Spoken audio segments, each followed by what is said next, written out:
प्रणाम भक्तजनों। आज चैत्र मास के शुक्ल पक्ष की अष्टमी तिथि है और आज के दिन माँ दुर्गा के महागौरी स्वरूप की पूजा की जाती है। अतः आप सभी को नवरात्रि के 8वें दिन माँ महागौरी के पावन पर्व की हार्दिक शुभकामनाएं। माँ महागौरी का स्वरूप श्वेत, शांत और अत्यंत दिव्य है। माता का वाहन वृषभ यानी बैल है, इसलिए उन्हें वृषारूढ़ा भी कहा जाता है। तो प्रिय भक्तजनों, आज मैं सुनाने जा रही हूँ चैत्र नवरात्रि के 8वें दिन सुनी जाने वाली माता महागौरी की बड़ी ही पौराणिक कथा। तो आप सभी भक्तजन इन कथा को बड़ी श्रद्धा और प्रसन्नचित मन से अंत तक जरूर सुनें और कमेंट में लिखें जय माँ महागौरी। माता के महागौरी बनने की 2 रोचक कथाएं हैं।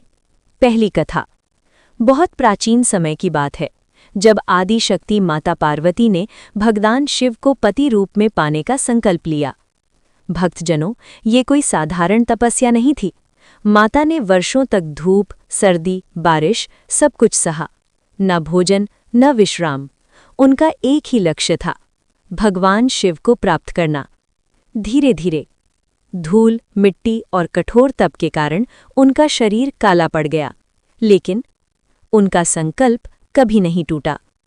अपनी साधना के दौरान माता ने अपने भीतर की अपार शक्ति को महसूस किया और उनके मन में ये भाव जागृत हुआ कि ये तप केवल शिव को पाने के लिए नहीं, बल्कि आत्मा की शुद्धि और सृष्टि के कल्याण के लिए भी है। आखिरकार माता की तपस्या से प्रसन्न होकर भगवान शिव उनके सामने प्रकट हुए। उन्होंने कहा, हे देवी, तुम्हारा तप और समर्पण अद्वितीय है। मैं तुम्हें अपनी पत्नी के रूप में स्वीकार करता हूँ। तब भगवान शिव ने माता को गंगाजल से स्नान कराया और जैसे ही माता ने स्नान किया, उनका शरीर अत्यंत गौरवर्ण, उज्ज्वल और दिव्य हो गया। उसी क्षण से वे कहलाने लगी माँ महागौरी। अब सुनते हैं दूसरी कथा। भक्तजनों, महागौरी की एक और रोचक कथा भी प्रचलित है। जब माता ने काल रात्रि रूप धारण करके शुंभ, निशुंभ और रक्तबीज जैसे दानवों का वध किया, तो उनका शरीर पूर्णतः काला हो गया था। जब वे वापस कैलाश लौटी, तो भगवान शिव ने हंसी में उन्हें काली कह दिया। ये सुनकर माता ने सोचा, ये रूप मैंने केवल दानवों के विनाश के लिए लिया था, अब मुझे अपने मूल स्वरूप में लौटना चाहिए। तब माता ने ब्रह्मा जी की तपस्या की और उनसे उपाय पूछा। ब्रह्मा जी ने कहा, हे देवी, आप मानसरोवर के पवित्र जल में स्नान करें। जैसे ही माता ने स्नान किया, उनका रूप पुनः श्वेत, उज्ज्वल और दिव्य हो गया और इस रूप में वे कहलाने लगी महागौरी। माँ महागौरी का दिव्य स्वरूप भी बहुत ही मनमोहक है।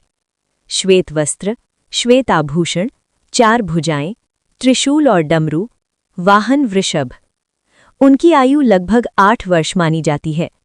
उनका स्वरूप पवित्रता, शांति और सौंदर्य का प्रतीक है। माता महागौरी की पूजा विधि इस प्रकार से है। अष्टमी के दिन सुबह स्नान करें, शुद्ध आसन पर माता की प्रतिमा स्थापित करें, गंगा जल से स्नान कराएं, सफ़ेद वस्त्र अर्पित करें, रात रानी फूल अर्पित करें, काले चने, नारियल, मिष्ठान का भोग लगाएं। मंत्र ओम देवी महागौर्याई नमः का 108 बार जाप करें। भक्तजनों, अष्टमी के दिन कन्या पूजन का विशेष महत्व होता है। 2 से 10 वर्ष की कन्याओं को देवी का रूप माना जाता है।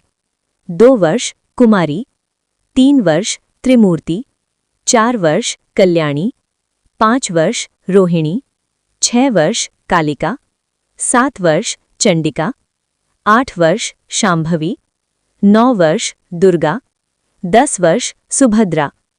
इनके साथ एक बालक यानी भैरव स्वरूप को भी पूजते हैं। माता महागौरी की पूजा से पाप नष्ट होते हैं, जीवन शुद्ध होता है, दुख और कष्ट दूर होते हैं, विवाह और सौभाग्य की प्राप्ति होती है। अगर आपके जीवन में भी अंधकार है, अगर सब कुछ कठिन लग रहा है, तो आज माँ महागौरी को याद करें। वो आपके जीवन को भी अंधकार से उजाले में बदल देंगी। अगर आपको ये कथा पसंद आई और आप भी माँ महागौरी की कृपा चाहते हैं, तो इस वीडियो को लाइक कर शेयर करें। साथ ही चैनल को सब्सक्राइब करें और कमेंट में लिखें जय माँ महागौरी।